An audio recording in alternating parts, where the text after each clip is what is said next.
ब्रज में सर्वश्रेष्ठ है वृंदावन, और वृंदावन में सर्वश्रेष्ठ हैं यमुना जी, और यमुना जी से भी ज्यादा श्रेष्ठ हैं श्री गोवर्धन, और गोवर्धन से भी ज्यादा श्रेष्ठ है राधा कुंड, श्याम कुंड और फिर राधा कुंड। आज लाखों की तादाद में लोग गोवर्धन में होंगे, राधा कुंड में स्नान कर रहे होंगे। भगवान ने वत्सासुर नाम के एक राक्षस का वध किया, जो कि वत्स के मतलब बछड़े के रूप में था वो राक्षस, लेकिन बनकर के बछड़ा आया था। ठाकुर जी ने देखा, बोले भेलूपिया बनकर के आया, राक्षस है लेकिन बछड़ा बन गया, तो भगवान ने उसका वध कर दिया। तो किशोरी जी नाराज हो गए। ठाकुर जी बोले, आप हमसे नाराज क्यों हो गए? बोले, आप गौ चालक बनते हो, गौ रक्षक बनते हो, गौ सेवक बनते हो, बछड़ा मार दिया। बोले, वो बछड़े के रूप में है तो वो राक्षस। तो हमारी किशोरी जी बोले, कुछ भी हो, था तो बछड़े के रूप में ना, आपको नहीं मारना था। अब आप हमसे दूर रहो, हम आपसे बात नहीं करेंगे। तो ठाकुर जी बड़े मनाने लगे। तब किशोरी जी बोली, नवीन कुंड का निर्माण आप करो और उस कुंड में स्नान करो, तब आप पवित्र होगे, तब हम आपसे मिलेंगी। तब ठाकुर जी ने कृष्ण कुंड का निर्माण किया, जिसको श्याम कुंड भी कहते हैं। तो किशोरी जी ने जब कुंड को देखा तो बोली, हमें आप पे भरोसा नहीं है, हम स्वयं एक कुंड का निर्माण करेंगे। तब किशोरी जी ने अपने कंगन से खोद खोद करके कुंड बनाया, वही है राधा कुंड। कहा, अब इसमें स्नान करो। तब उसमें स्नान जब ठाकुर जी ने किया, तब किशोरी जी ने उनका स्पर्श किया, तो आज के दिन वह कुंड प्रकट हुआ। ब्रज में जब भी जाइए, हम लोगों की गति पता कहां तक है? हम बिहारी जी चले जाते हैं, राधा वल्लभ जी चले जाते हैं, राधा रमण जी चले जाते हैं, और फिर हमारी गति थोड़ी नीचे आ जाती है तो हम चाट भल्ला खा लेते हैं, लस्सी पी लेते हैं, वापस पेड़ा लिए वापस। हमारी गति यहीं तक रहती है ब्रज में।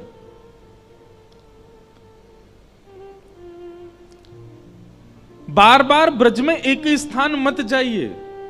ब्रज बहुत विकसित है।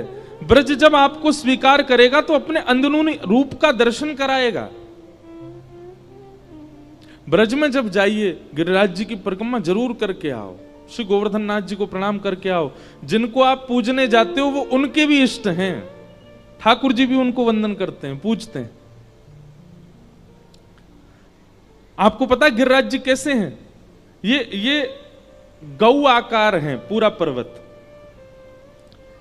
गैया के रूप में है।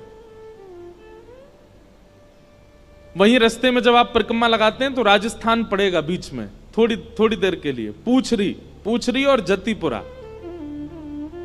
तो उसका नाम पूछरी क्यों है? क्योंकि वहां गौ आकृति वाले श्री गिरिराज जी की पूंछ है। वो गौ के आकार में है ना गिरिराज पर्वत, तो वहां पूंछ है, इसलिए उसको पूछरी बोलते हैं। वहां पूछरी के लौठा विराजमान है, जिनकी हम रोज जय जयकार करते हैं, पूछरी के लौठा की। अब तो सबको याद हो गया। अरे एयरपोर्ट पे भी कई बार लोग जानकार मिल जाते हैं तो वो चिल्ला देते, महाराज जी पूछरी के लौठा की हुप हुप प्यारे। अब बाकी सब देखते हैं, ये क्या हो रहा है, ये क्या हुप हुप कर रहे हैं।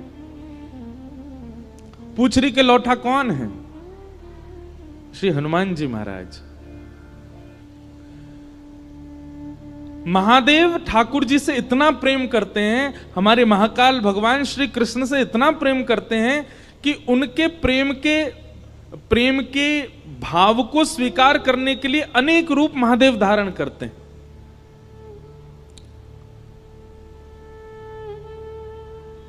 ठाकुर जी का सेवा का भाव प्राप्त हो सके, इसीलिए महादेव ने श्री हनुमान जी का रूप धारण किया। तो राम अवतार में हनुमान जी ने खूब सेवा की, लेकिन हनुमान जी के मन में आया कि एक बार ठाकुर जी के हम सखा भी बने। तो वही हनुमान जी द्वापर में श्री कृष्ण के परम सखा बन करके आए, और गिरिराज जी में उनका स्थान है पूछरी के लौठा। तो वो क्या करते थे? ठाकुर जी गैया चराने गिरिराज जी पे जाते तो गैया चढ़ती थी, ठाकुर जी क्या करते थे? बोले पूछरी के लौटा हनुमान जी के पास जाकर के मल्ल युद्ध सीखते थे, कैसे मल्लों को परास्त करना है। तो श्री हनुमान जी ठाकुर जी को बैठा करके सिखाते थे कि बड़े बड़े मल्ल सामने आए तो उनसे कैसे कुश्ती करनी है, कैसे उनको पछाड़ लगानी है। जब भगवान ब्रज छोड़ करके जा रहे थे, सब ब्रजवासियों से कह के गए मैं परसों आ जाऊंगा, तो हनुमान जी भी आए। बोले अब कुश्ती सीखने नहीं आओगे? बोले नहीं, आपकी सिखाई कुश्ती से ही कंस को परास्त करने जाएंगे हम। बोले अब कब लौट के आओगे? बोले हम जल्दी आएंगे। तो बोले मैं कहां जाऊं? बोले आप गिरिराज जी पूछ रही पई विराजो, मैं जल्दी लौट के आऊंगा। आज भी पूछ रही के लौटा वहां प्रतीक्षा कर रहे हैं कि श्री ठाकुर जी आ रहे होंगे। इसलिए जो भी गिरिराज जी की परिक्रमा करने जाता है उनको जरूर प्रणाम करता है। श्री हनुमान जी महाराज वहां विराज रहे हैं।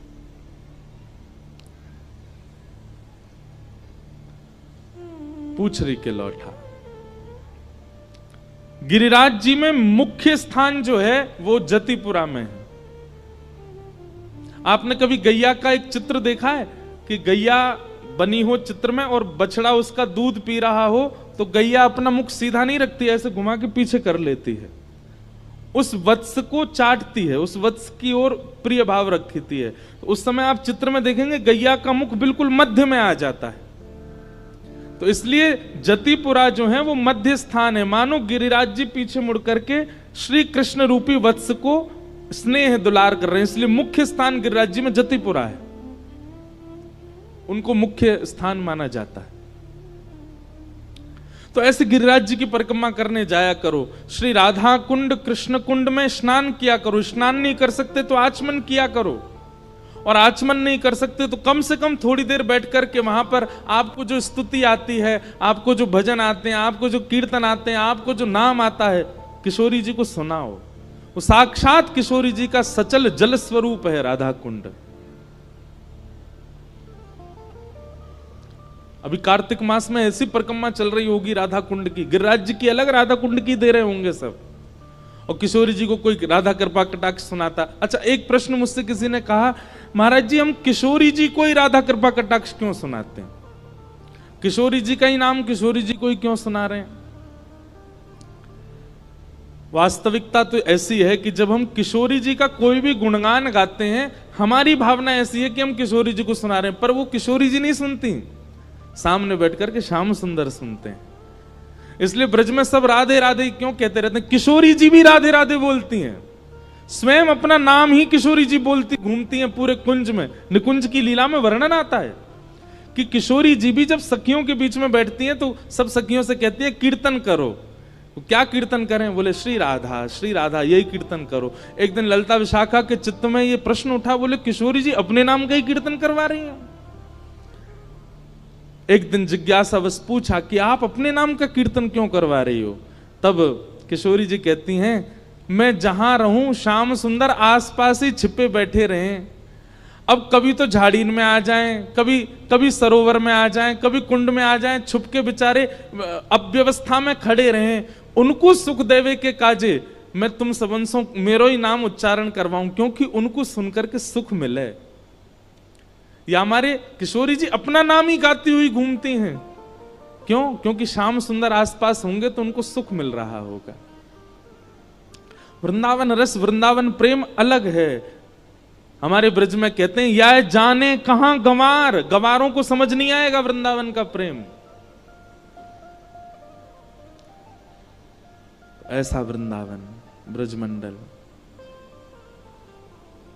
उसको हम बारंबार प्रणाम करते हैं। आज कुछ भाव आए हैं। एक तो सनातन सेवा संस्था इस कथा में अपनी सेवा दे रहे हैं दिन रात एक करके। तो इस सनातन सेवा संस्था ग्रुप जो है, इनसे मैं मिला भी सबसे, ये मंदिरों को स्वच्छ करने का काम करते हैं। जगह जगह जाते हैं, जो भी मंदिर होते हैं उनको स्वच्छ करने का, स्वच्छकरण करने का इनका कार्य है। और ये देश का पहला ऐसा ग्रुप है जो इस प्रकार की सेवा कर रहे हैं। 4 लोगों से शुरू हुआ था, आज 1000 सदस्य हैं इसमें। एक बार इनके लिए खूब तालियां। ये लोग मंदिर स्वच्छ करते हैं और ब्लड डोनेशन का कार्य भी आप लोग कभी कभी शिविर लगाते हैं, पौधारोपण भी करते हैं। और ये सारे युवा बालक हैं, सनातनी इन्फ्लुएंसर ग्रुप व्यास मंच से इनको बहुत बहुत शुभकामनाएं। आप लोग ऐसे ही लगे रहिए। फिर किसी का प्रश्न आया है आज कि आपने कल कथा में चर्चा करी कि ना जाने कौन से गुण पर दयानिधि रीझ जाते हैं, लेकिन जिसमें कोई गुण ही नहीं हो तो क्या करे। आपने शायद दूसरे या तीसरे दिन की कथा हमारी नहीं सुनी। भगवान के 4 प्रकार के भक्तों के विषय में हमने बताया था, राजस, तामस, सात्विक और निर्गुण। जिन चारों का वर्णन करते हुए भगवान स्वयं कहते हैं कि मुझे सात्विक ठीक लगते हैं, राजस इतने प्रिय नहीं, तामसी बिल्कुल प्रिय नहीं। तब मैया ने पूछा आपके सबसे प्रिय कौन है? तब भगवान कहते हैं निर्गुण, जिसमें कोई गुण ही नहीं है, जो केवल मुझसे प्रेम करता है। ना उससे भोजन बनाना आता, ना उससे नृत्य करना आता, ना उससे गाना आता, ना उससे सजना आता, ना उससे संवरना, बस मुझसे प्रेम करना आता। और प्रेम गुण नहीं है, प्रेम स्वभाव है। और प्रेम स्वभाव जिसका है उसमें कोई गुण आए ना आए, प्रेम स्वभाव में आ गया ना तो सारे गुण उसके अंदर दिखने लग जाते हैं। प्रेमी व्यक्ति जो होता है ना, उसके चेहरे की आभा प्रभा, उसकी वाणी, उसके शब्दों का चयन, उसके नेत्रों का मटकना, सब कुछ इतना आकर्षक लगता है। आप अगर कोई गुण युक्त नहीं हो, यह बात अपने मन से निकाल दीजिए कि ठाकुर जी गुण देख करके ही प्रेम करते हैं। यदि गुण देखा होता तो श्री हनुमान जी महाराज श्रीमद् भागवत में कहते हैं, हम लोग तो बानर हैं, हमारा ना तो रूप अच्छा, ना हमारी वाणी अच्छी, ना हमारी चाल चलन अच्छी, लेकिन फिर भी राम जी हमको अपना मित्र मानते हैं। ठाकुर जी को गुण ही देखना होता तो 33 कोटि देवता, सुंदर देवताओं की सेना लेकर के युद्ध करने जाते रावण से, बानरों की सेना लेके क्यों गए? इस बात का प्रमाण है कि ठाकुर जी गुण नहीं देखते, ठाकुर जी प्रेम देखते हैं। प्रेम गुण नहीं है, प्रेम स्वभाव है। फिर आपने आगे कहा, वैसे तो हम उत्तर दे ही चुके हैं, अब उत्तर यही है, अब इससे आगे हम क्या पढ़ें। अभाव अच्छा है आपका। आप कह रहे हैं आगे कि जैसे रामायण जी में फुलवारी प्रसंग में आप संतों से सुनाएं। अच्छा, एक बात और हम क्लियर करना चाहते हैं। आज भी जब हम मंच पे आ रहे थे तो मंच संचालक बोले, परम पूजनीय संत श्री इंद्र, भैया हम संत नहीं हैं, हम भागवत के वक्ता हैं और सदगृहस्थ परंपरा में हैं। वैसे तो संत का मतलब यह नहीं होता कि जो विरक्त हो उसी को संत कहा जाता है। श्रीमद् भागवत में संत की परिभाषा भगवान कपिल बताते हुए कहते हैं, जिसके अंदर 5 लक्षण हो उसको संत कहा जाता है। सबसे पहला लक्षण वहां बताया गया सहनशीलता, दूसरा लक्षण बताया गया करुणा, तीसरा लक्षण बताया गया सबका हित चाहने वाला, चौथा लक्षण बताया गया अजात शत्रु, किसी से शत्रुता ना मानने वाला, और अंतिम लक्षण बताया कम बोलने वाला। ये 5 लक्षण जिसमें हो वो पैंट भी पहनता है तो संत है। लेकिन फिर भी किसे संत कहना चाहिए ये थोड़ी सी आपको भाव देखना चाहिए, कौन संत है। होने को तो कोई भी संत स्वभाव से होता है, पर फिर भी उसके व्यक्तिगत रूप से उसको हम संत नहीं कह सकते, सब संत नहीं है। तो फिर आप कह रहे हैं कि आप सबसे सुनाएं कि ठाकुर जी पुष्प चुनते हैं, कलियों को छोड़कर आगे बढ़ जाते हैं। लेकिन वैष्णवाचार्य श्री लखनलाल जी ने कलियों का मुकुट बनाकर ठाकुर जी का श्रृंगार किया। अब देखो, आप यहां पर कह रहे हैं कि ठाकुर जी पुष्प चुनते हैं, कलियों को छोड़ते हैं। हमारे वृंदावन में आओ, ठाकुर जी तुलसी ही पहनते हैं, और तुलसी पुष्प नहीं है, तुलसी कली है।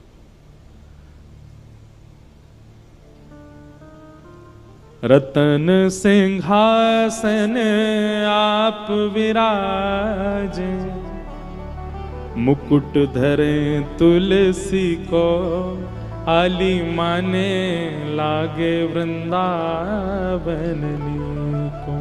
मीराबाई कह रही है, रतन सिंहासन आप विराजे, रतन सिंहासन आप विराजो, मुकुट धरें तुलसी को, आली माने लागे वृंदावन को। लागे वृंदावन को आली माने। दूसरी बात, पुष्प केवल उतनी देर ठाकुर जी अपने पास रखते हैं जितनी देर वो खिला हुआ है। जैसे मुरझा जाता है तो सेवक को आज्ञा कर देते हैं अब इसको दूर करो, पर तुलसी जी का नियम है कि वो मुरझाने के बाद भी, एक बार अर्पित करने के बाद भी धो करके दोबारा चढ़ाई जा सकती है। और यही महादेव के साथ भी है। महादेव को भी पुष्प चढ़ाते हैं लोग, पर महादेव को अति प्रिय क्या है? विल्लो पत्र। और विल्लो पत्र का भी नियम है आप धो के दोबारा चढ़ा सकते हो, पुष्प को धो के दोबारा नहीं चढ़ा सकते आप। तो पुष्प कौन है? गुणयुक्त भक्त। और कलियां कौन है? निर्गुण भक्त। निर्गुण भक्त जितनी बार चाहो ठाकुर जी उसको स्वीकार कर लेंगे, पर गुण वाले को तो ठाकुर जी कभी कभी गुण लेने के लिए लेते हैं, फिर उसके बाद उसको फिर किनारे कर देते हैं। तो इसलिए गुण होना अति अनिवार्य नहीं है। तो आपने कहा लखनलाल जी कलियों का मुकुट बनाकर ठाकुर जी का श्रृंगार कर दिया, जय जय। आप कृपा करके कोई युक्ति बता दीजिए जिससे संत प्रसन्न हो जाएं, भक्त प्रसन्न हो जाएं। कोई त्रुटि हो तो क्षमा करना, आपका भाव। हमने सारे उत्तर प्रश्न बोलते बोलते ही दे दिए हैं, इनका पालन करो, निर्गुण हो जाओ, जरूरी नहीं। और सबसे बड़ी बात बताएं बंधुओं, आपके पास यदि कोई गुण है तो अधिकतर यहां जितने भी लोग बैठे हैं लगभग अपनी आयु के बहुत श्रेष्ठ समय को आप सब देख चुके हो। अब तक आप सारे गुण संसार को प्रकट करके दिखा चुके हो, संसार को प्रभावित कर चुके हो। अब इस कथा के दक्षिणा रूप में एक चीज दे दीजिए कि कल से अपने सारे गुण ठाकुर जी को प्रस्तुत करो। आपको गाना आता है, ठाकुर जी को गा के सुनाओ। आपको नृत्य करना आता है, ठाकुर जी को नृत्य करके दिखाओ। आपको भोजन बनाना बहुत अच्छा आता है, तो कोई माताएं भोजन बनाना जानती हैं तो सबसे पहले पति या पुत्र के लिए बनाती हैं, पर अब ठाकुर जी के लिए बनाओ। अब आपके पास जो सद्गुण हैं भी वह संसार के लोक रंजन के लिए नहीं, ठाकुर जी की प्रसन्नता के लिए प्रस्तुत करो। हम तो कितने सारे बच्चे ऐसे हैं जो जुड़े हुए हैं कथाओं से, अधिकतर सब बच्चे ही हैं। कोई एमबीबीएस की पढ़ाई कर रहा है, कोई चार्टर्ड अकाउंटेंट बना हुआ है, कोई अलग अलग फील्ड्स में सब काम कर रहे हैं। तो वो लोग पूछते महाराज जी हम सेवा कर, मैंने कि काम करो, खूब अच्छी पढ़ाई करके जिस फील्ड में भी आप वो श्रेष्ठ बन जाओ और आकर के फिर ब्रज की सेवा करो। जैसे 2 बालिकाएं हैं, उनको तो वो डॉक्टर बनने वाली हैं, उन्होंने ब्रज में जगह ले ली, अब वहीं क्लिनिक खोलेंगी और बोली महाराज जी हम ब्रजवासियों की तो 10 रुपए सेवा लिया करेंगी, बाहर वालों के 200 रुपए लिया करेंगे। मैंने कहा हाँ ऐसे चलाओ, इससे आपकी ब्रज सेवा हो जाएगी। ब्रज की सेवा करो, तीर्थों की सेवा करो, धामों की सेवा करो, वैष्णव संतों की सेवा करो। देखो बड़े बड़े शहर तो अपने आप विकसित हो ही रहे हैं, बड़े बड़े शहरों में सब अपने आप विकसित हो रहा है। अब आवश्यकता है हमारे तीर्थों को, हमारे धामों को, उनको विकास नहीं चाहिए पर वहां सब कलियां होनी चाहिए। सुंदर सुंदर डॉक्टर्स भी हों, अच्छे अच्छे अकाउंटेंट्स भी हों, अच्छे इंजीनियर्स भी हों, और वो अपनी विद्या का प्रकार धाम के उत्थान में लगाएं। प्राचीन अयोध्या कैसा था उसको अपनी आधुनिकता से प्रकट करें। इस प्रकार की भावना कभी कोई मन में। अब हमारे वृंदावन जाओ, हम ब्रजवासी हैं, वृंदावनवासी हैं, हमने यमुना जी का आचमन ना जाने कितने वर्षों से नहीं किया होगा, हम पी नहीं सकते।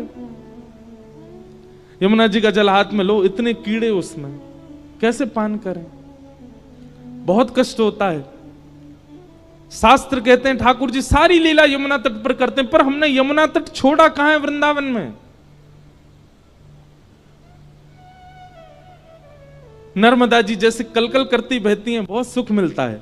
गंगा जी को जब देखते हैं तो बहुत सुख मिलता, पर यमुना जी को देख के इतनी पीड़ा होती है।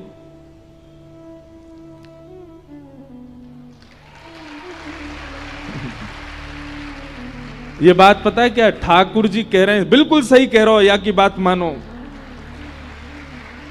ठाकुर जी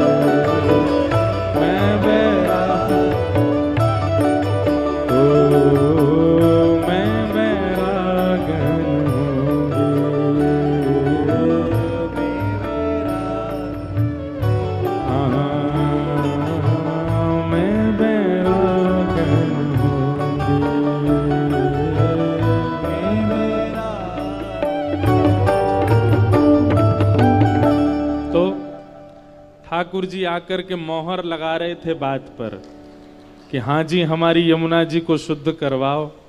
हमारी पटरानी श्री यमुना जी हैं, ब्रज की रसरानी श्री यमुना जी हैं। यमुना जी की कृपा से वैष्णवों ने ठाकुर जी को प्राप्त किया। आज यमुना जी वहां यमुना जी का जल तत्व है ही नहीं। हम तो चाहते हैं कि कुछ लोग जुड़े, वैसे तो बहुत लोग जुड़े हुए हैं, पर ऐसे कोई लोग जुड़े जो इस चीज में माहिर हों, जो हमको कुछ बता सकें कि व्यास मंच से हम क्या ऐसा कहें या कैसे। आज इतने युवा जुड़े हुए हैं, इन सब युवाओं को ले जाना चाहते हैं वृंदावन, जाके कुछ करें ऐसा कि श्री यमुना जी के शुद्धिकरण का भाव हो। लेकिन बहुत मुश्किल है, क्योंकि राजधानी बगल में है और राजधानी से ही यमुना जी आती हैं।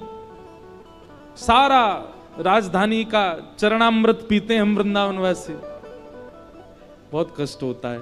फिर भी जो शुद्धि लोग हैं, जो किसी भी रूप में अपनी राय देना चाहते हैं, कल व्यास मंच पर हमारे आने से पहले अपने पत्र भेज दीजिएगा, तो हम पढ़ेंगे और अपना नंबर और वो सब भी देना। फिर हम कुछ ना कुछ प्रकल्प करना चाहते हैं कि श्री यमुना जी के लिए कुछ हो, क्योंकि ब्रज में बाकी सबका उत्थान हो रहा है लेकिन यमुना जी का नहीं हो रहा है।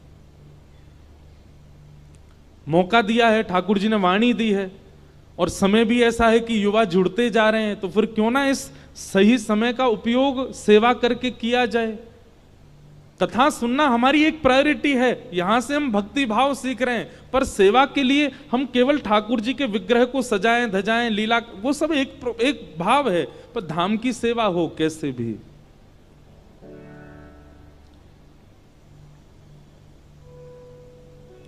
तो ये मन का भाव है। फिर किसी का भाव है कि किन्हीं का प्रश्न है कि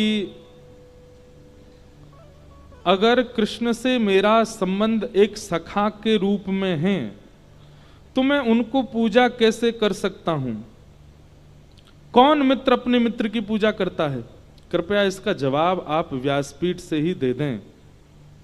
एक हमारी बात सुनो, पूजा का मतलब क्या होता है?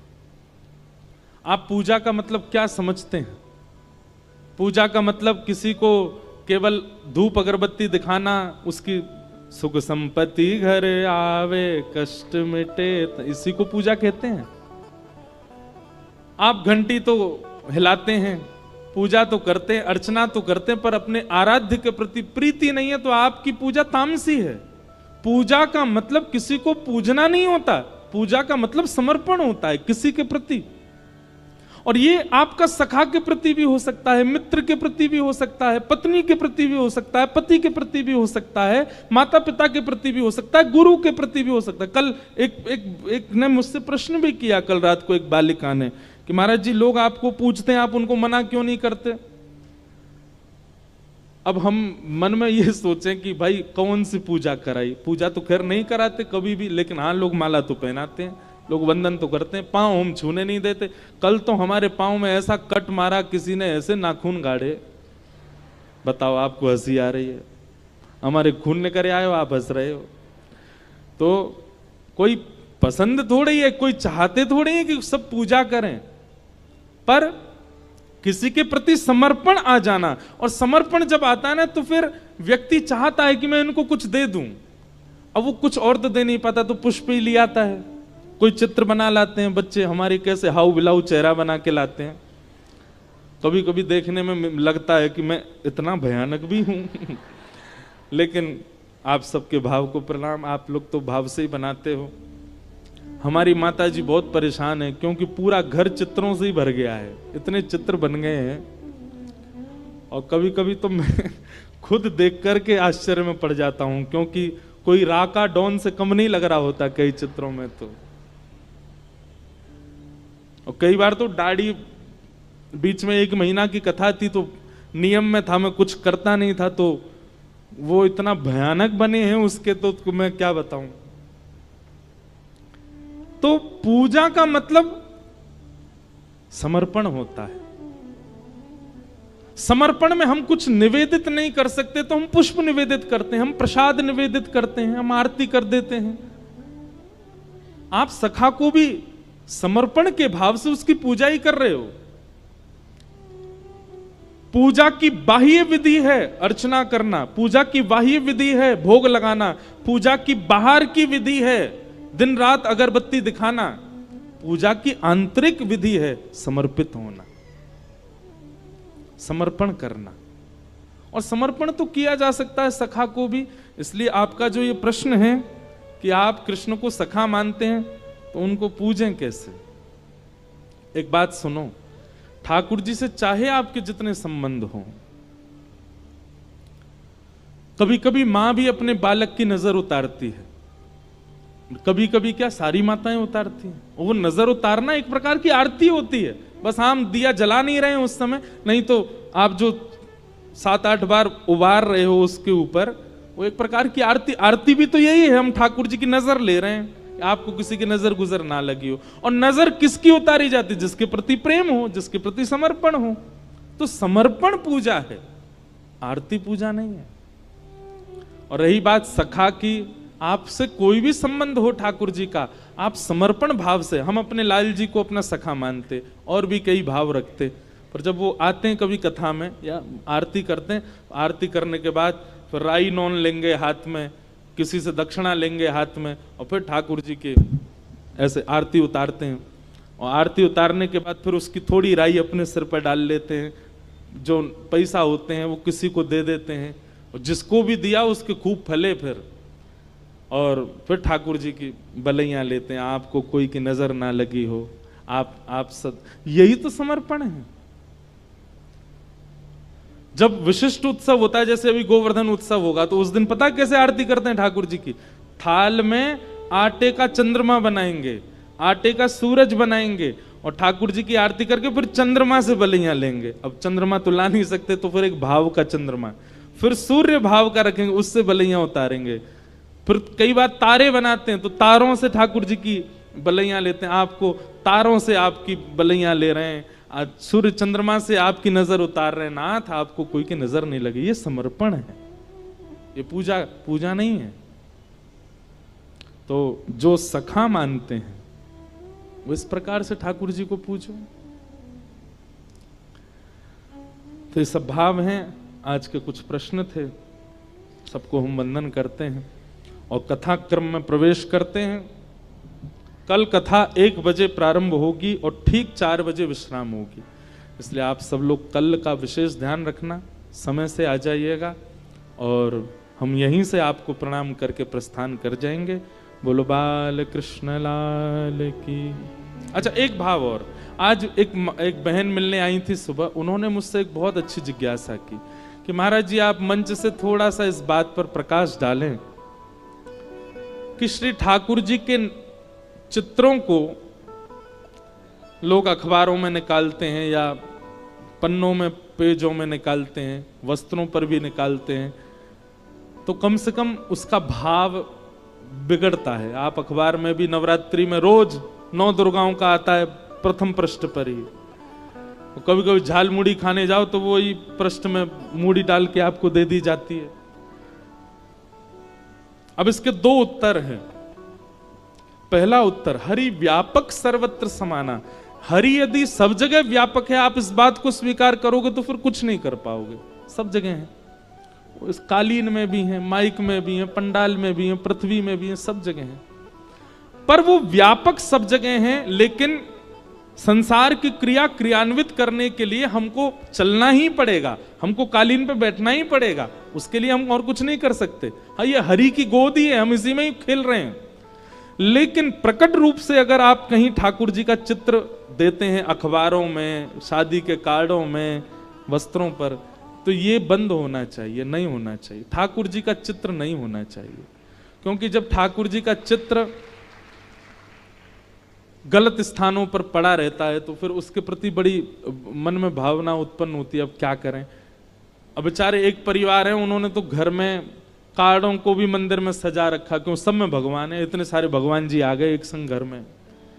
अखबारों को भी सजाते जा रहे हैं, क्योंकि हर अखबार में, अब देखो उसी अखबार में अगले पृष्ठ पर कोई बहुत गंदी खबर भी छपी हुई है और उसी पर ही यहाँ ठाकुर जी का चित्र भी लगा है, वो दोनों एक संगी जुड़े जुड़े एक सगर, तो कहीं ना कहीं भाव बनता है। तो इसका भी थोड़ा व्यास मंच से हम कहते हैं कि नहीं हो। भगवान का नाम अंकित कर दिया जाए, ठाकुर जी के बारे में कुछ बता दिया जाए, पर चित्र ना दिया जाए।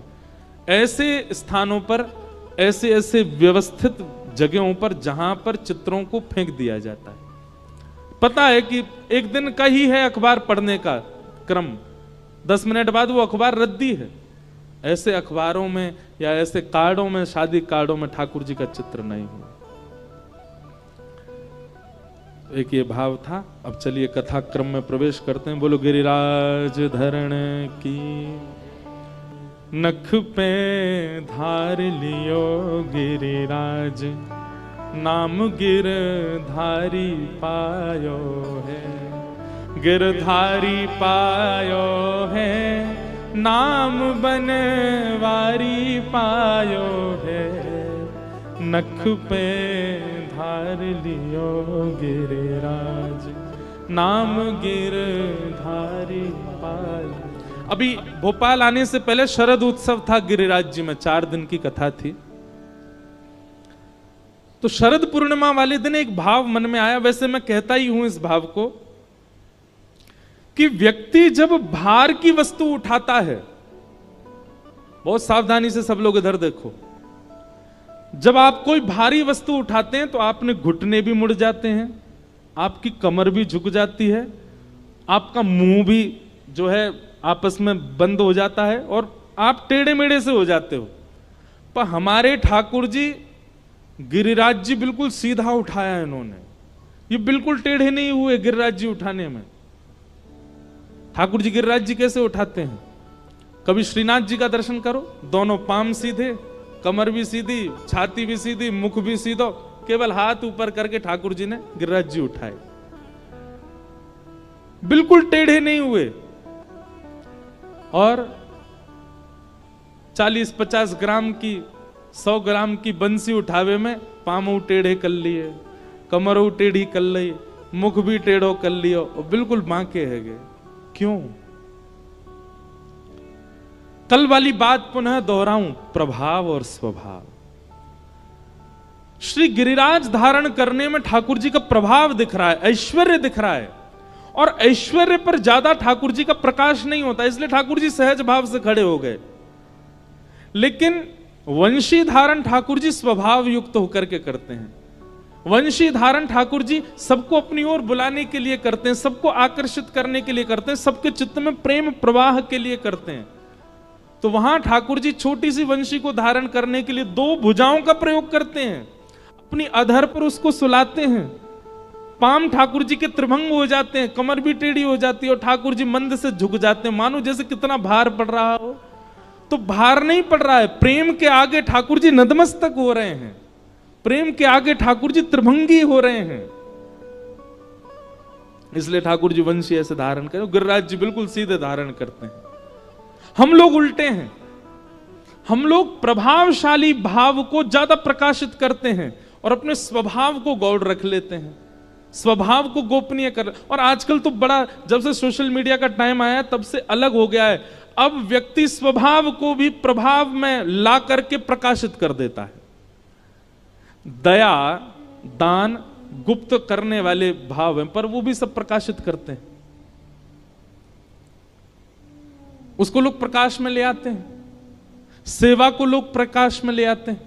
हम अपने गिरधर लाल जी का नित्य चित्र नहीं डालते कहीं पर भी, बहुत कभी कभी मन हुआ तो डाल देते हैं। क्यों? अरे हमारे निज ठाकुर जी हैं, निज हमारी संपत्ति सबको क्यों दिखाएं रोज? हाँ, कोई दर्शन करने आए तो आके कर जाओ, पर रोज क्यों दिखाएं ठाकुर जी? कुछ निजता होनी चाहिए। ये सोशल मीडिया के टाइम में हम लोग बहुत ज्यादा प्रकाशित हो गए। अब अपनी थोड़ी निजता रखो। कई बार इस बात पर भी लोग हमसे प्रश्न करते हैं, बोले आप कह रहे हो निजता रखो, आपकी भी तो हर समय कुछ ना कुछ डलता ही रहता है।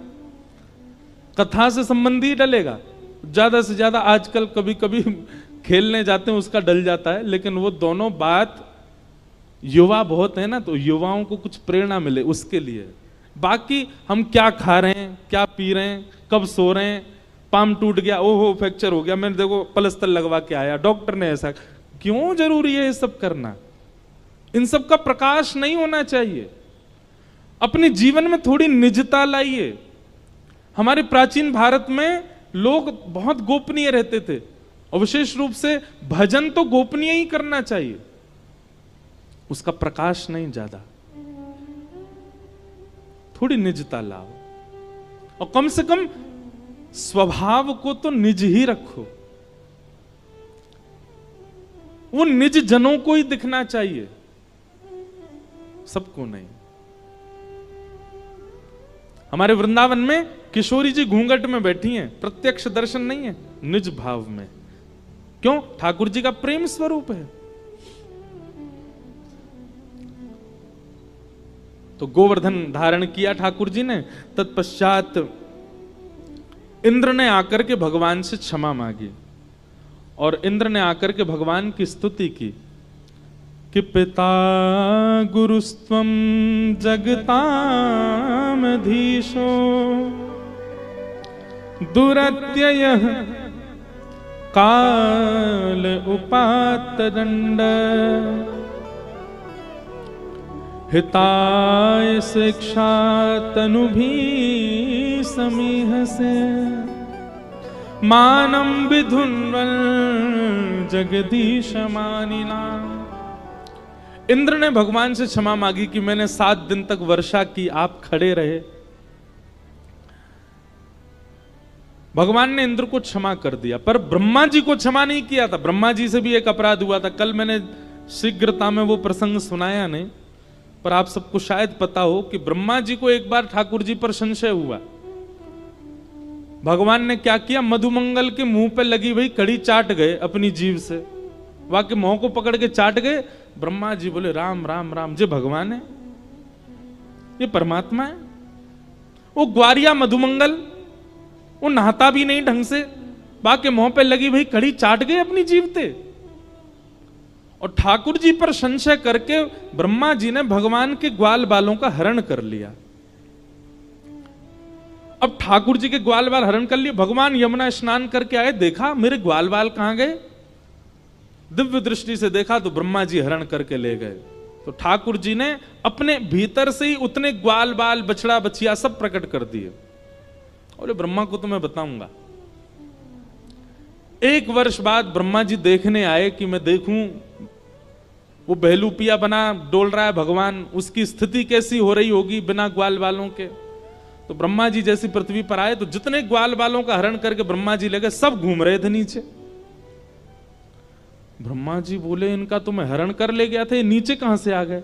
समझ गए, बोले ये तो परमात्मा है, इन्होंने स्वयं से प्रकट कर दिए सब। क्षमा मांग लूं मैं जाकर के, लेकिन खाली हाथ नहीं, जिनका हरण करके ले गया उनको संग लेके आता हूं, फिर क्षमा मांगूंगा। अब ब्रह्मा जी यहां पृथ्वी पर भ्रमण कर रहे थे, भगवान ब्रह्मा का रूप धारण करके ब्रह्मलोक चले गए। और ब्रह्मा जी बनकर के भगवान गए और ब्रह्मलोक में जाके सबसे कह दिया, हमें अभी अभी खबर मिली है हमारे जैसा एक और ब्रह्मा डोल रहा है, अगर वो आ जाए तो उसको मार पीट के भगा देना। और ठाकुर जी जाकर के ब्रह्मलोक में बैठ गए। इतने में ब्रह्मा जी आए।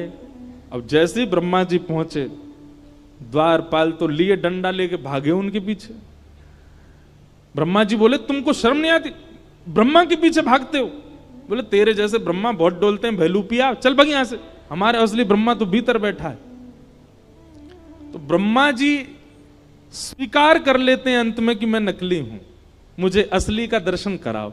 तो ब्रह्मा जी को लेकर के जब ब्रह्मलोक में गए तो सबको तो सिंहासन पर ब्रह्मा जी दिख रहे थे, पर ब्रह्मा जी को साक्षात नारायण दिखे। और जाकर के उन्होंने भगवान की स्तुति गाई, विशुद्ध सत्वम तब धाम शांतम। हे नाथ, आप साक्षात विशुद्ध हो, मेरे अंदर अपराध प्रकट हो गया, मैंने आपके रूप को नहीं समझ पाया, मैं आपके भाव को नहीं समझ पाया, मुझे क्षमा कर दो। ब्रह्मा जी ने खूब लंबी स्तुति गाई, पर ठाकुर जी ने उनको क्षमा नहीं किया। आज इंद्र को क्षमा कर दिया। हमारे ब्रज के रसिक जन कहते हैं क्यों, जबकि ब्रह्मा इंद्र से बड़े हैं, ठाकुर जी ने उनको क्षमा नहीं किया। बोले दोनों की क्रिया में अंतर है। इंद्र की जो क्रिया है उसमें सब ब्रजवासी ठाकुर जी के समीप आ गए, और ब्रह्मा की जो क्रिया है उससे ब्रजवासी दूर हुए। ब्रजवासी यानी कि भक्त, जिस क्रिया से सब ठाकुर जी के सामीप्य में आ जाएं, वो क्रिया ठाकुर जी को प्रिय लगी, इसलिए इंद्र को क्षमा कर दिया। लेकिन ब्रह्मा ने तो ठाकुर जी के वैष्णव जनों को दूर किया, इसलिए ठाकुर जी ने उनको क्षमा नहीं किया। इंद्र को आज ठाकुर जी ने क्षमा किया, और इसी समय भगवान का नाम पड़ा क्या? इंद्रेश। इंद्रस्य ईश्वरः इति इंद्रेशः। जो इंद्र के स्वामी हैं, इंद्र को भी अपना दास बनाते हैं, उनका नाम पड़ा फिर इंद्रेश। और यहीं से हमारे पिताजी ने हमारा नामकरण किया इंद्रेश। और एक बात देखो, यह भी एक संयोग है कि हम रामानुज संप्रदाय के, हमारे इष्ट सामने बैठ के कथा सुनते हैं, शंख चक्र गदा पद्मधारी नारायण, पर हमारी सेवा के ठाकुर जी गिरधर लाल। और वो गिरधर कौन है? वही तो इंद्रेश है। इंद्र के ईश कब बने? जब गिरिराज जी धारण किए। तो ये एक कोई, और एक पंक्ति में गाता हूं ना कथा में, कई जन्मों से बुला रहे हो, कोई तो नाता जरूर होगा, नजरों से नजरें मिला न पाऊं, मेरी नजर का कसूर होगा, तुम ही तो मेरे माता पिता हो, तुम ही तो मेरे बंधु सखा हो, कितने रिश्ते तुम संग मेरे, कोई तो रिश्ता जरूर होगा। एक बात प्रमाणित मान लीजिए, आपको कथा अगर 7 दिन में, हम कह रहे हैं 7 दिन में 3 घंटा की कथा में 1 मिनट भी आपका मन कथा में लग गया हो, और वो 1 मिनट की कथा में आपके रोंगटे खड़े हो गए हो, वो 1 मिनट में आपके नेत्र सजल हो गए हो, मन को अत्यंत आह्लाद हो गया हो, तो यह बात स्वीकार कर लीजिए कि आपका पूर्व संबंध ठाकुर जी से कुछ तो है, जो आपको वो बात प्रिय लग गई, वो भाव प्रिय लग गया, वो क्षण प्रिय लग गया। कैसे? हमने ठाकुर जी को देखा तो है नहीं, हम ठाकुर जी से मिले तो है नहीं, ठाकुर जी से कभी हमारा संवाद तो हुआ नहीं, फिर यह कथा इतनी प्रिय क्यों लगती है? वृंदावन जाकर के वह धाम क्यों प्रिय लगता है? वृंदावन के वैष्णव संत जनों को देखकर के उनके सामने सब समर्पित करने की इच्छा क्यों प्रकट हो जाती है? वृंदावन के प्रसाद को लेते समय कंठ इतना आनंद में क्यों आ जाता है? कथा सुनते सुनते नेत्र सजल क्यों हो जाते हैं? संबंध तो है ठाकुर जी से। कोई अपराध हमसे छोटा सा बन गया होगा, जिसके कारण ठाकुर जी ने पुनः मानव बना करके भेज दिया, और आज मानव बनकर के हम अपनी क्रियाओं को क्रियान्वित कर रहे हैं। पर जब कथा सुनी, जब सत्संग सुना, जब किसी संत रसिक की वाणी सुनी, तो वाणी सुनकर के मन आह्लादित हो गया, मानो हम तो भूल गए कि हमारा पूर्व संबंध क्या था ठाकुर जी से, पर हमारी चेतना को याद है, हमारी आत्मा को स्मृति है कि नहीं, ठाकुर जी से कुछ तो संबंध है, कोई तो भाव है। तो निश्चित ही हम कोई ठाकुर जी के पूर्व के सेवक रहे होंगे, हम ठाकुर जी तक तो कहां हमारी गति पहुंची होगी। दासानुदासो भवतास्म भूय, ठाकुर जी के सखाओं के जो दास रहे होंगे, उनके दासों के दास जो रहेंगे, उनके दासों के दासों के किसी के दास तो रहे होंगे। कोई अपराध के कारण ठाकुर जी से विलग हो गए, पुनः जन्म हुआ, परंतु इस जन्म को सार्थक कर दिया, और हम मानते हैं कि हमारा जन्म सार्थक हो रहा है। क्यों? हम जो सेवा कर रहे हैं ये ठाकुर जी ने दी है। बस हम एक ही आशीर्वाद मानते हैं ठाकुर जी से, या के अलावा हमसे कोई काम बने ही नहीं पाए, बाकी सब काम में हम फिसड्डी रह जाएं, बस कथा हमसे हो पाए, और कोई काम के नहीं रहे। बस नाथ जीवन भर, जब तक श्वास है, जब तक वाणी है, जब तक जीवन है, जब तक प्राण है, तब तक ये कथा करते रहें, बस अपने जन्म को सफल कर दें इस कथा के माध्यम से। तो संबंध सबका है ठाकुर जी से प्राचीन। जिनका नहीं है वो कथा बाहर से पंडाल देख के भी निकल जाते हैं, जिनका नहीं है वो बगल में रहते हुए भी नहीं आ पाएंगे यहाँ पर, और जिनका है वो मंडीदीप से भी आ जाएंगे, जिनका है वो इंदौर से भी आ जाएंगे, जिनका है वो वृंदावन से भी आ जाएंगे, जिनका है वो विदिशा से भी आ जाएंगे, जिनका है वो सागर से भी आ जाएंगे।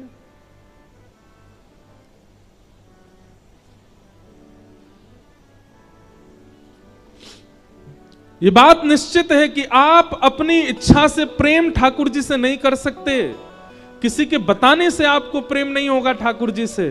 ठाकुर जी के प्रति प्रेम होगा कब? जब ठाकुर जी आपको प्रेम भरी दृष्टि से देख लेंगे। ठाकुर जी चाहेंगे तो ही उनसे प्रेम हो सकता, नहीं तो नहीं।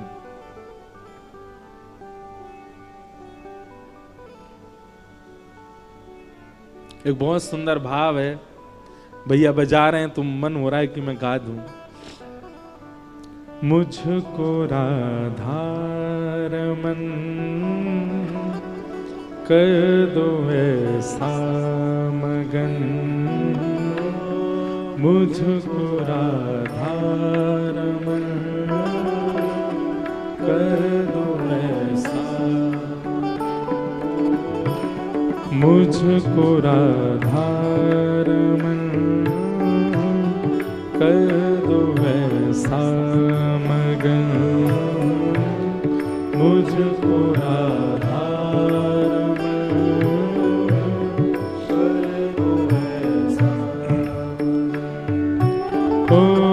रटू मैं तेरा नाम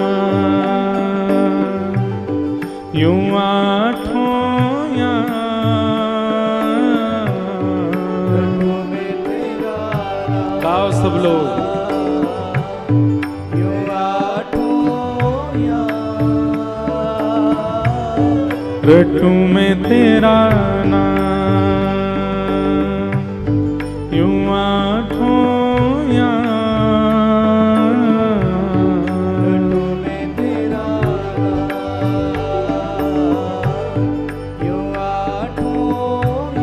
करताल बजा के गाओ। मुझको राधा रमन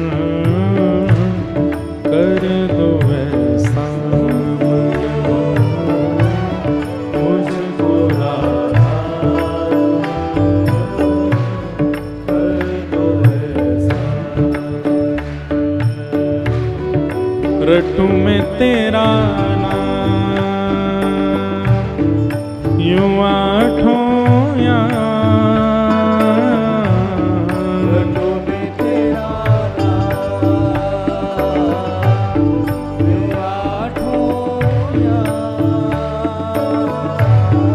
रटू में तेरा नाम यूं आठों रटू में तेरा नाम यूं आठों मुझको राधा रमन कर दो ऐसा मगन,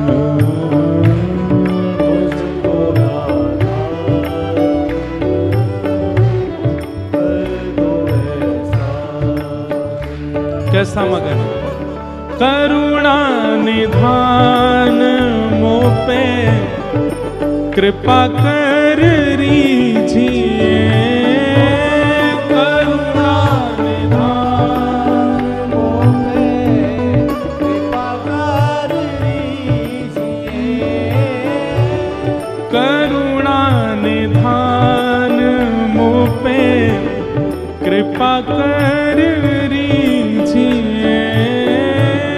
करुणा निधान पे कृपा कर, कैसी कृपा? ब्रज में बसा के मोहे सेवा सुख दीजिए, ब्रज में बसा के मोहे सेवा सुख दीजिए, ओ ब्रज में बसा के मोहे सेवा सेवा सुख दीजिए, ब्रज में बसा के मोहे सेवा सुख दीजिए।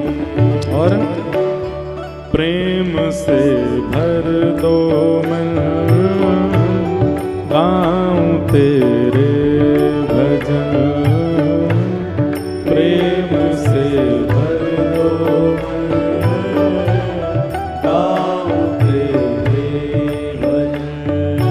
ओ रटूं मैं तेरा नाम, यूं आठों याम,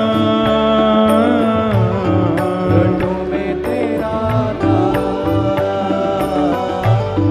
यूं आठों याम,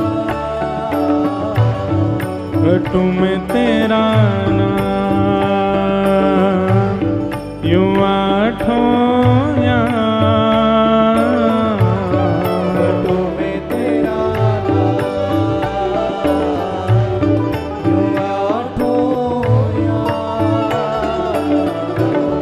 मुझको राधा रमण कर दो ऐसा मन,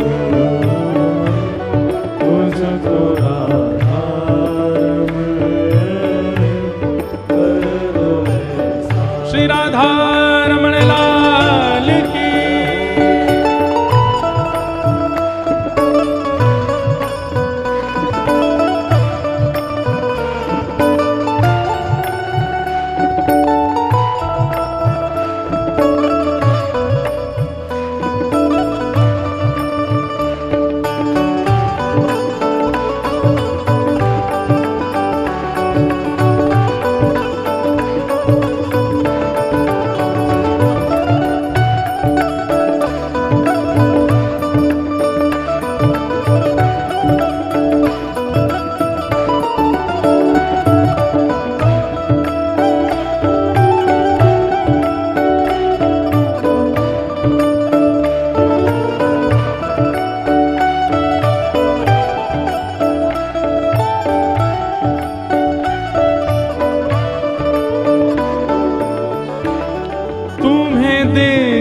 जीऊं तुम्हें देख मर जाऊं मैं, तुम्हें देख जीऊं तुम्हें देख मर जाऊं मैं।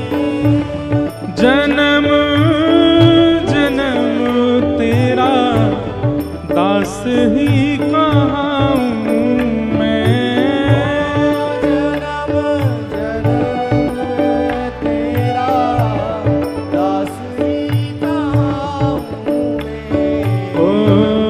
जन्म जन्म तेरा दास है कहाऊं मैं, जन्म जन्म तेरा दास है कहाऊं। ओ रख लो अपनी शरण, कर लो मन में रमण, रख लो अपनी शरण, कर लो मन में रमण। रटूं मैं तेरा नाम, यूं आठों याम, रटूं मैं तेरा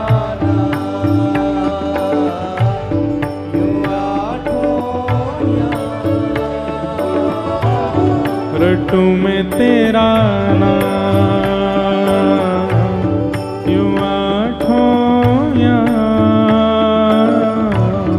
रटूं मैं तेरा नाम, यूं आठों याम। मुझको राधा रमण कर दो ऐसा मगन, मुझको राधा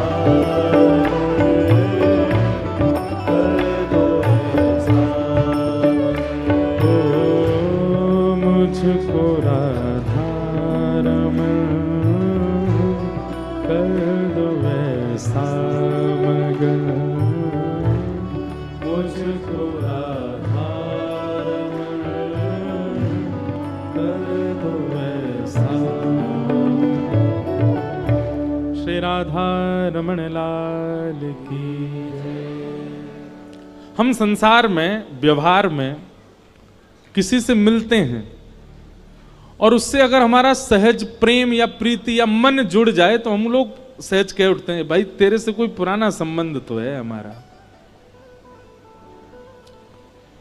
कोई व्यक्ति विशेष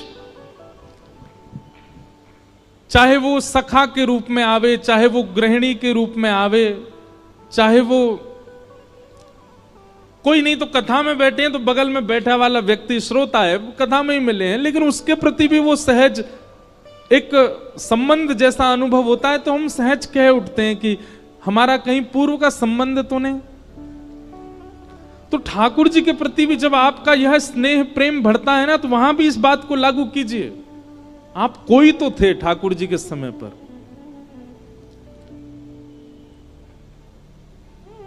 किसी को भी उठा लीजिए, मीराबाई माधवी नाम की गोपी थी द्वापर में, सूरदास श्री उद्धव जी महाराज, आपको पता है उद्धव जी ही सूरदास बन करके आए हैं। क्यों?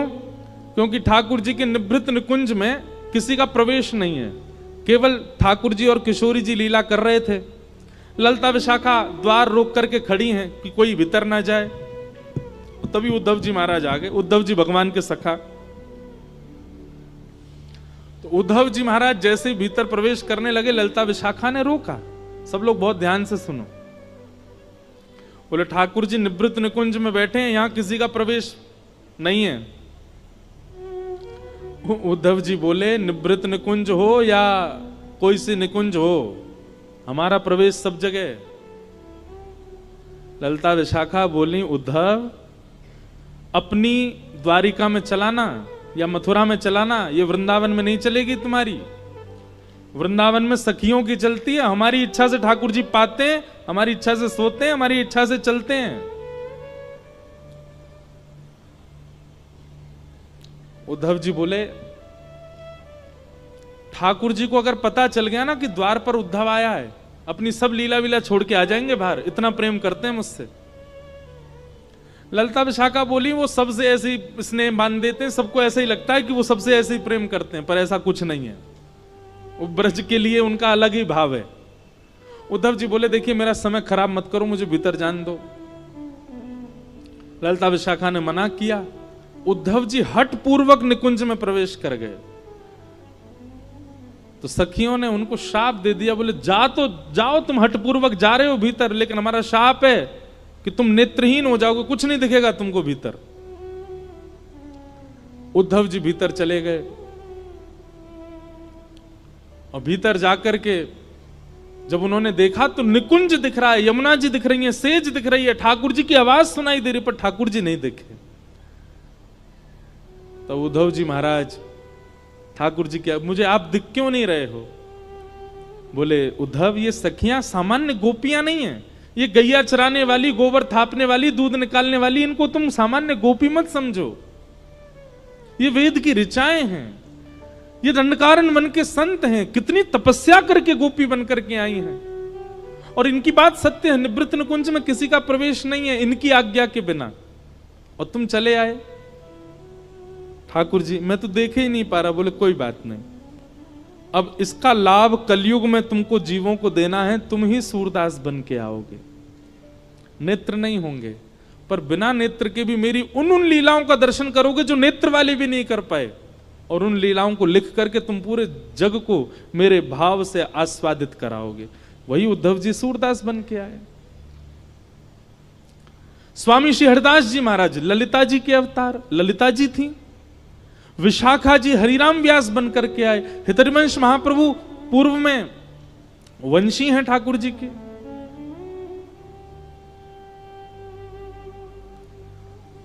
कोई भी ऐसा नहीं है ठाकुर जी के आसपास या ठाकुर जी से प्रीति करने वाला जिसका पूर्व संबंध ना हो, और यह आज भी लागू है ये बात, चाहे मैं हूं चाहे आप हो। हां हम इतने समीप के नहीं रहे होंगे, पर हां कभी तो ठाकुर जी को देखा होगा या कुछ ना कुछ संबंध तो हमारा रहा होगा, तभी इस जन्म में हमको ठाकुर जी प्रिय लग रहे हैं।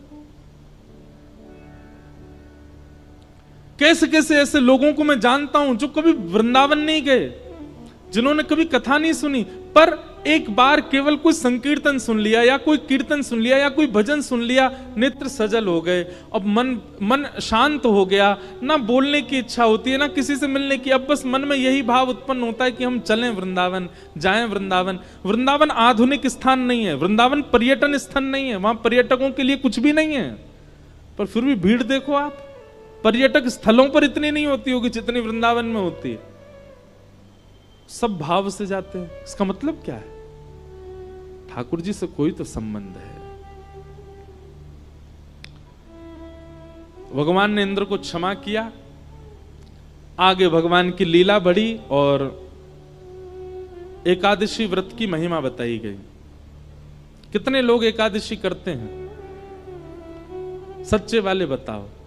सच्चे वाले हैं सब, बहुत अच्छी बात। 3 निष्ठाएं पालन किया कीजिए। कृष्ण भक्त, सबसे पहले तुलसी निष्ठा, तुलसी धारण करो। दूसरी नाम निष्ठा, नाम जप में प्रवीण हो जाओ। और तीसरा एकादशी निष्ठा। ये 3 निष्ठा प्रधान। तुलसी धारण करने वाले ध्यान रखना, फिर कुछ भी ऐसा पाना नहीं जो तुलसी धारण करने के बाद अपवित्र हो। आप फिर कुछ भी ऐसा खा पी नहीं सकते, इसलिए तुलसी निष्ठा में थोड़ा ध्यान रखिएगा। दूसरी बात, एकादशी निष्ठा और नाम निष्ठा।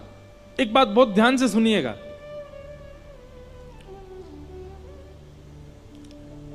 व्रत में भार का अनुभव जैसे ही होता है ना, व्रत टूट जाता है।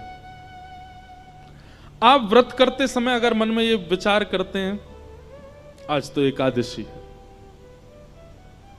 द्वादशी में इतना पा लिया कि भूखे ही नहीं लगे अगले दिन, ऐसा व्रत नहीं। व्रत को सौभाग्य मान करके धारण करो, वो सौभाग्य है मेरा। कई बार कई लोग व्रत रखते हैं तो व्रत के समय कोई और अगर अन्न पा रहा हो तो उससे दूर उठ के बैठ जाते हैं। क्यों? इसकी थाली देख के हमारा मन नहीं करावे। आप किसी की थाली देख के जब आपका मन करता है तो भी व्रत टूट जाता है। एकादशी के प्रति ऐसी भावना होनी चाहिए कि वो आपका सौभाग्य है, आप उसको राजी राजी खुशी होकर के उत्सव मना करके एकादशी करते हैं। आज हमारे ठाकुर जी के लिए हमने व्रत रखा है। एकादशी के दिन अन्न में पाप का निवास होता है, इसलिए अन्न सेवन नहीं करना चाहिए। और चावल तो पूर्ण अन्न होता है, इसलिए चावल तो बिल्कुल ही नहीं खाने चाहिए। वृद्ध लोग, बालक और बीमारों को छूट है, लेकिन वह भी केवल रोटी पाएं, चावल नहीं पाएं। दूसरी बात, एकादशी यदि आप रखते हैं और एकादशी के दिन कोई धाम का प्रसाद लेकर के आपके घर आ जाता है, तो प्रसाद के प्रति यह भावना मत रखो आज तो एकादशी हम कल पाएंगे। नहीं, आपकी एकादशी प्रसाद से ऊंची नहीं है। अगर कोई प्रसाद लेकर के आया और प्रसाद में अन्न है, कोई धाम का प्रसाद लेकर के आया, आसपास के मंदिर का भी अगर आया है तो उसको भी प्रणाम कर लो, पर धाम का यदि प्रसाद आया है तो धाम के प्रसाद के साक्षात गोविंद आए हैं आपके घर, उनको आपको तुरंत स्वीकार करना चाहिए। अब लोग इसमें कहते हैं उसमें भी तो अन्न है। देखो, प्रसाद वस्तु नहीं है, प्रसाद अन्न नहीं है, प्रसाद प्रसाद है। दोष अन्न में होता है, प्रसाद में नहीं। अब लोग आगे इसमें अब और भी भावना कर सकते हैं, हम अपने घर के ठाकुर जी का भोग लगा देंगे तो वो भी तो प्रसाद बन गया, तो पा ही सकते हैं हम उसको। पर कहीं ना कहीं आप उसको अपनी ऊर्जा के लिए पा रहे हो ना, आप उसको पूर्ण रूपेण प्रसाद समझ करके तो नहीं पा रहे। आप घर में भी जो भोजन करते हैं वो ऊर्जा के लिए करते हैं, और ऊर्जा के लिए किया गया भोजन होगा, वो प्रसाद नहीं है। हाँ, आपने ठाकुर जी को निवेदित करके पाया है।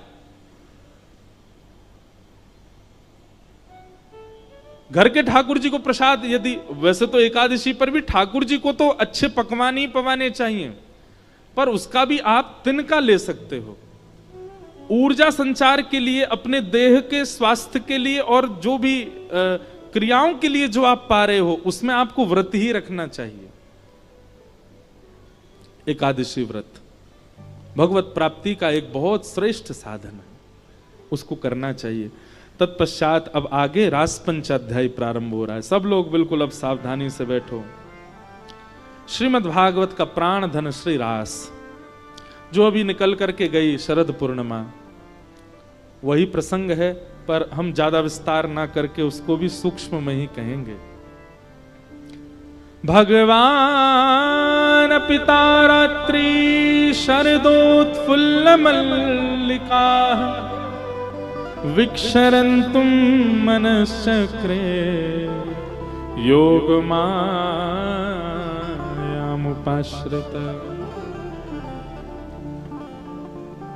ब्रज की जितनी भी गोपियां हैं बंधुओं, ये दिखने में एक गोपी है, एक शरीर है, एक मानव है, परंतु अंतरंग आत्मा जो है वो सदा सर्वदा से भगवत प्राप्ति करने वाला कोई वैदिक संत है, जो कब से प्रतीक्षा कर रहा है भगवत प्राप्ति के लिए।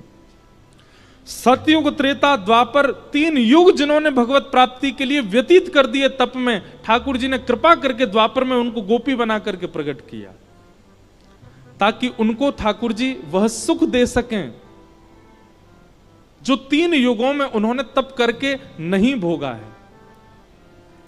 ब्रज के गोपी भाव को समझना बहुत मुश्किल है। लोग बाग उसको सामान्य स्त्री पुरुष का प्रेम समझ लेते हैं और यहीं पर दोष उत्पन्न हो जाता है। जन्म जन्मांतर कल्प कल्पांतरों से लगी हुई यह सब गोपियां, ये कोई ऋषि हैं पूर्व जन्म की, जो कितने जन्मों से तप कर रही हैं, तब जाकर के इनको सौभाग्य मिला कि ब्रज की गोपी बन करके आई।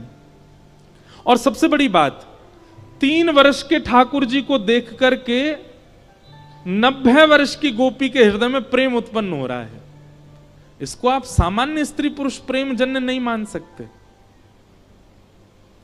ये काम प्रेम नहीं है, ये काम वर्धक प्रेम नहीं है, ये काम नाशक प्रेम है। बहुत ध्यान से सुनिएगा। भक्तिमती मीराबाई, मीराबाई इतनी सुंदर थी कि उनका रूप देख करके एक बार यदि कोई देख ले तो पुनः देखने की इच्छा होगी, इतनी सुंदर थी। तो जब मीराबाई की भोजराज के साथ में विवाह हुआ और जब मेवाड़ गई, तो मेवाड़ में मीराबाई जिस राजमहल में रहती थी, उस राजमहल में जिस तरफ मीराबाई का कक्ष था, वहां खिड़की के नीचे हजारों संतों की भीड़ लगी रहती थी और सब एक टक देखते रहते थे खिड़की की ओर। मीराबाई तो राजघराने की कन्या है, वो दर्शन देने की भावना से नहीं जाती थी, दर्शन करने की भावना से जाती, पर मर्यादा है इसलिए बाहर नहीं जाती थी, तो खिड़की खोल करके ऊपर से प्रणाम करती थी। और सब संत मीराबाई को देख करके नेत्रों से अश्रु बहाने लगते थे। तब कुंवर भोज, जिनसे मीराबाई का विवाह हुआ, उनके मन में भाव आया कि मैं संतों से पूछूं ये इनकी स्थिति ऐसी कैसे होती है। तो वे गए और संतों से जाकर के पूछने लगे कि आप मीरा को क्यों देखते हो और मीरा को देखने से आप सबको क्या मिलता है। तब संतों ने प्रत्युत्तर देकर के कहा कि 5-5, 10-10 वर्ष तक भजन करने के बाद भी ठाकुर जी इतने प्रिय नहीं लगे जितनी प्रिय मीराबाई को एक बार देखने से लगने लगे। एक बार मीराबाई को देखने के बाद ठाकुर जी इतने प्रिय लग गए जितने प्रिय 10 वर्ष के भजन में भी नहीं लगे। इसलिए हम मीराबाई को देखते हैं। तो मीराबाई का स्वरूप सुंदर था, पर उनकी सुंदरता काम प्रकट नहीं करती थी, बल्कि दोष नाश करके भगवत प्रीति प्रकट करती थी। ऐसी सुंदर थी। और वास्तविक में सुंदरता वही है। एक बात हमें बताइए, किसी वस्तु विशेष को देख करके आपके मन में पाप प्रकट हो, वह वस्तु कितनी भी अच्छी हो, वह शुद्ध नहीं है। जिस वस्तु, व्यक्ति या फिर स्थान को देख करके आपके चित्त में पुण्य प्रकट हो, ठाकुर जी प्रकट हो, वो सुंदर है, वो श्रेष्ठ है। वो सौंदर्य कैसा, वो रूप कैसा, वो यौवन कैसा, जिससे काम प्रकट हो। रूप तो वो जानो, सौंदर्य तो वो जानो, आकृति तो वो जानो जिसे देखने से वो ना दिखे ठाकुर जी दिखे, वो ना दिख करके ठाकुर जी के प्रति प्रेम बढ़े। ब्रज की गोपियों को ठाकुर जी प्रियतम दिखते हैं अपने, और ठाकुर जी को देखने से उनके विकार नष्ट होते हैं। इससे ये बात उनको सिद्ध हो जाती है कि सामान्य बालक नहीं है, साक्षात परमात्मा है, साक्षात परब्रह्म है। इसलिए भगवान के रास में आने वाली गोपियों की आयु आबाल वृद्ध बनेता, छोटी से छोटी बालिका और वृद्ध से वृद्ध मैया भी ठाकुर जी के संग रास में है। वृंदावन के गौड़िया वैष्णव संप्रदाय के एक ग्रंथ में कहीं वर्णन है, 3.25 करोड़ गोपियां थीं रास में। कितनी? 3.25 करोड़। और ठाकुर जी ने जब रास किया तब ठाकुर जी कितने वर्ष के हैं? 7.5 वर्ष के। कितने वर्ष के? अभी 7.5 वर्ष का कोई बालक यहां बैठा हो, उसको एक बार देखो और इमेजिन करो ठाकुर जी इतने बड़े थे जब रास किया था। 7.5 वर्ष का बालक अपना पेंट नहीं संभाल पाता, ऐसे पकड़े घूमता रहता है। उसको इतना सहूर नहीं होता कि मुझे भोजन करके हाथ धोने, मां बताती है जा हाथ धो किया। इतनी छोटी अवस्था है ठाकुर जी की जब रास विहार कर रहे हैं। और गोपियां, बोले कई गोपियां तो यशोदा मैया की भी जेठानी की उम्र की हैं, यशोदा मैया से भी बड़ी हैं, जो ठाकुर जी के संग रास में आई हैं। काम लीला नहीं है रास, ये काम विजय लीला है और काम नाशक लीला है। इसको समझने के लिए ब्रज की उपासना करनी पड़ेगी, रस की उपासना करनी पड़ेगी, रज की उपासना करनी पड़ेगी, तब जाकर के रास का दर्शन हो सकता है।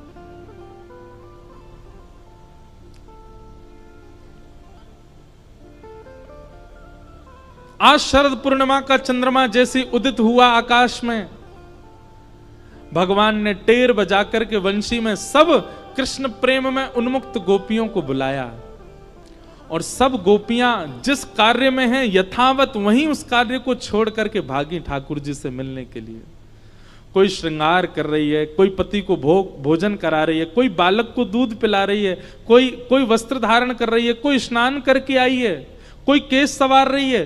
तो मतलब अगर केस संवार रही है और कानों में ध्वनि वंशी की आ रही है, तो ये नहीं सोच रही है कि मैं केस व्यवस्थित करके फिर जाऊं। जितने केस व्यवस्थित हो गए उतने केस व्यवस्थित हैं, बाकी के अव्यवस्थित केसों में ही भाग रही है ठाकुर जी के प्रति।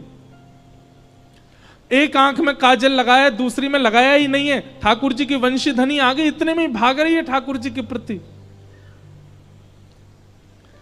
कोई अपने बालक को भोजन करा रही है, लेकिन बीच अवस्था में ठाकुर जी पुकार रहे हैं, तो वो आधी अवस्था में ही बालक को दूध पिवा करके भाग रही है। एक बहुत सुंदर भाव है इस भाव के ऊपर।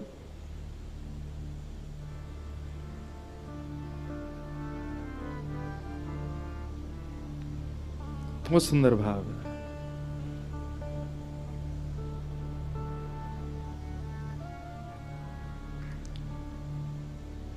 मुरली सुनत भई मती अति बौरी, मुरली सुनत भई मती अति बौरी। ब्रज भाषा के शब्द। बौरी मतलब अपने अपने कंट्रोल में नहीं है गोपियों की मति। ग्रह ग्रह ते कारज तज अपने, ग्रह ग्रह ते कारज तज अपने, निकस चली मगदारी, निकस चली मगदारी,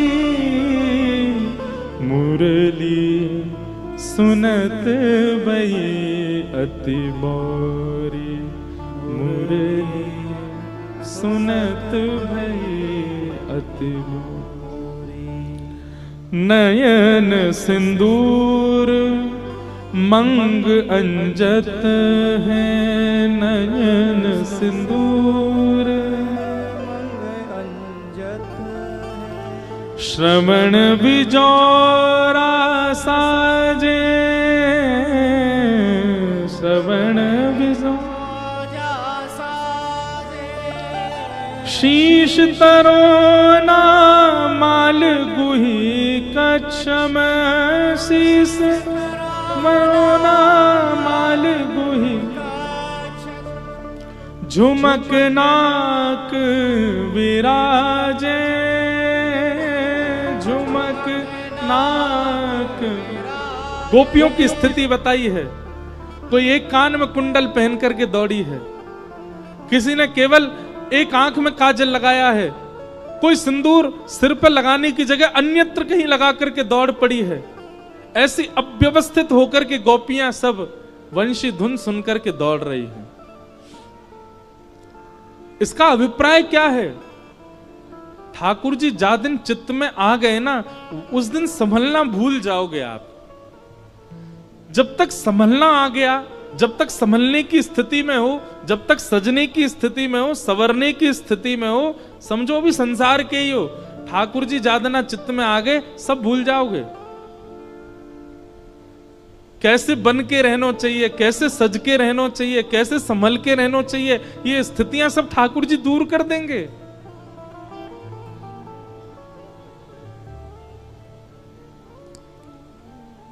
वो पद जिस पर आप इतने आनंदित हो रहे हैं, वो पद की गहराई सुनिए ना। बाला मैं बैरागण होंगी, क्यों?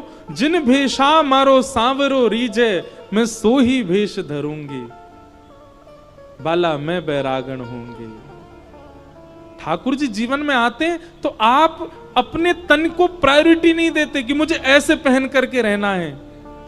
सेवा भाव जिसके चित्त में आ जाता है, वो सजना सवरना भूल जाता है, वो केवल सेवा के लिए रहता है। फिर सेवा भाव जिसके चित्त में आ जाता है, प्रेम लक्षणा भक्ति जिसके चित्त में आ जाती है, उसकी जीव फिर ये नहीं चाहेगी मैं ये खाऊं, ऐसा खाऊं, वैसा खाऊं, जो मिले बस जीवित रहने के लिए पालूं।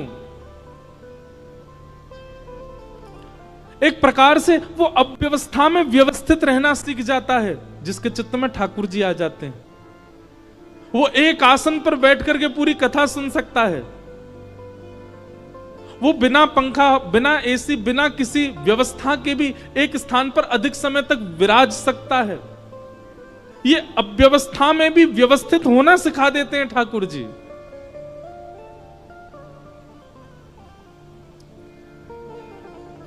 गोपियां सब दौड़ी और अव्यवस्थित स्थिति में जा रही हैं।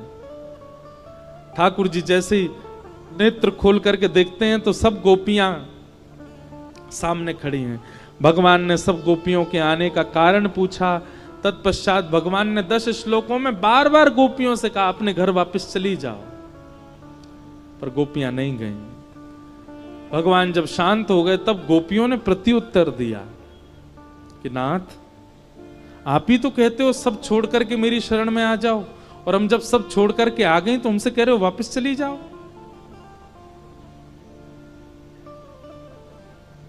हमें व्यभिचारिणी मत समझिएगा नाथ।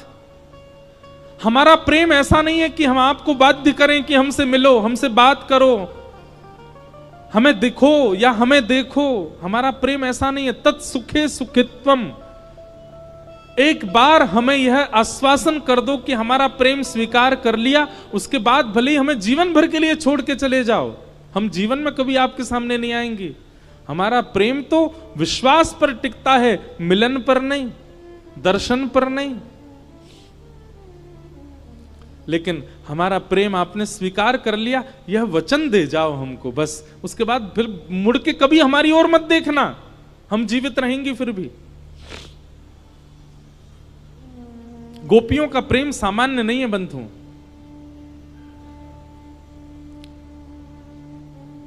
उद्धव जी महाराज जब वृंदावन जाते हैं तो गोपियां कहती हैं उद्धव, वृंदावन से मथुरा इतना दूर नहीं है कि हम कृष्ण से मिल नहीं सकती, दिन में 2 बार जाके मिलके आ सकती हैं, पर हमारा प्रेम हमको अनुमति नहीं देता। हमारा प्रेम ऐसा नहीं है कि हम जबरदस्ती जाएं और जाकर के नित्य उसका दर्शन करें। बिना दर्शन के भी कृष्ण मन, कृष्ण धन, कृष्ण ही हमारो मन, रोम रोम में कृष्ण विराजमान है उद्धव। हमारा प्रेम ऐसा नहीं कि हम उनसे मिलें या उनको यहां खींच के लाएं या बार बार अपने एहसान बताएं, हमने उनके लिए ऐसा किया और तुम हमें छोड़ के चले गए। हमारा प्रेम ऐसा नहीं है उद्धव। हमारा प्रेम तो विश्वास पर टिका है। जीवन भर कृष्ण लौट करके नहीं आए तो भी हम उनसे ही रहेंगे, उनसे प्रेम करेंगे, उन्हीं की रहेंगी।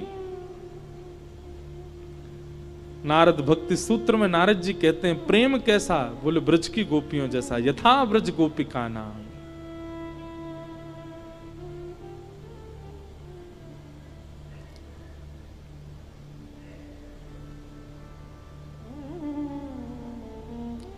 ठाकुर जी गोपियों की बात सुनते हैं और फिर गोपियों से कहते हैं अरे मैं तो परीक्षा ले रहा था आप सबकी, आओ चलो हम रास करते हैं। और ठाकुर जी गोपियों के संग रास करने लगे। एक एक गोपी के पास जाकर के ठाकुर जी उसकी सुध लेने लगे, किसी के रूप का वर्णन करने लगे, किसी के चरण पकड़ने लगे, किसी के वस्त्र में ठाकुर जी स्वयं बैठने लगे, किसी को अपने हाथ से पवाने लगे। और इन सब क्रियाओं की वजह से गोपियों को मान हो गया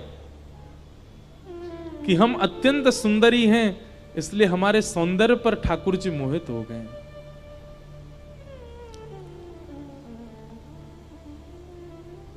बंधुओं, एक बात मेरी बहुत ध्यान से सुनिएगा। हम इतनी भक्ति करते हैं, इतना भजन करते हैं, इतना नाम जप करते हैं, इतनी कथा सुनते हैं, इतनी सेवा करते हैं, फिर भी ठाकुर जी प्रकट क्यों नहीं हो रहे हैं? क्योंकि कहीं ना कहीं ठाकुर जी को यह चिंता है कि मेरे प्राकट्य से इसके चित्त में यह मान ना आ जाए कि मैंने ठाकुर जी को प्रकट कर दिया। ठाकुर जी को हमारी चिंता है कि कहीं इसको अभिमान ना हो जाए।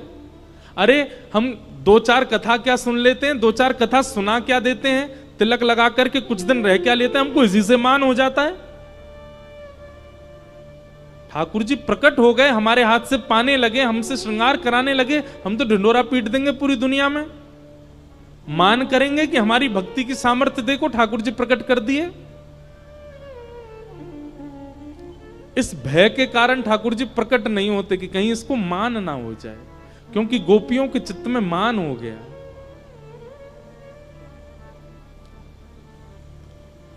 और जैसे ही मान हुआ, ठाकुर जी सर्वांगीण गोपियों के मध्य से अंतर ध्यान हो गए।